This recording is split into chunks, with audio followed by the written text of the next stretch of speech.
This video will cover the reduction of alcohols. The reduction of alcohols replaces the hydroxyl group with a hydrogen. This equates to a loss of a functional group, the alcohol, but sometimes this can be necessary in a synthesis. There are two methods of reducing alcohols. The first involves two steps using chemistry we have already learned. We can treat an alcohol with sulfuric acid and heat. This is a dehydration reaction that results in the alkene.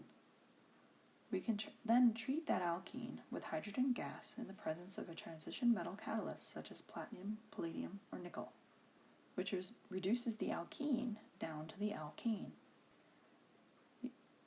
The overall transformation in these two steps is removing the alcohol, the hydroxyl group, and replacing it with a proton.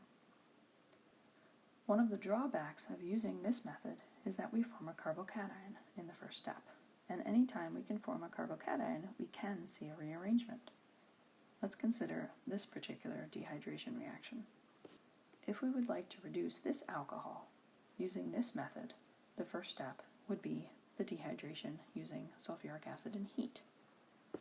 However, because this mechanism involves the formation of a carbocation, and that carbocation would be primary, and we don't typically form primary carbocations, this would probably rearrange through a methyl shift to form the more stable tertiary carbocation.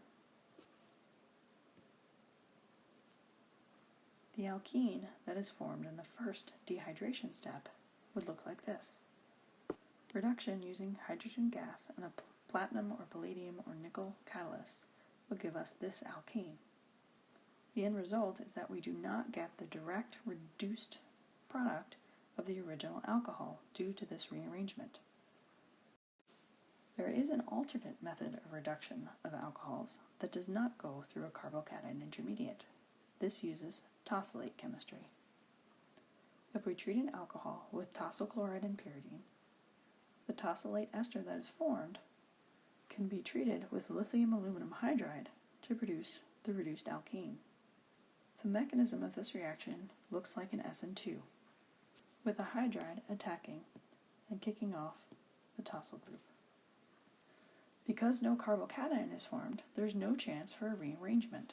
So if we look at the second alcohol from the previous example, we can use this method to directly reduce this alcohol into the equivalent alkene. Using the second method, we do not need to worry about carbocation rearrangements, no matter what the structure of the original alcohol is.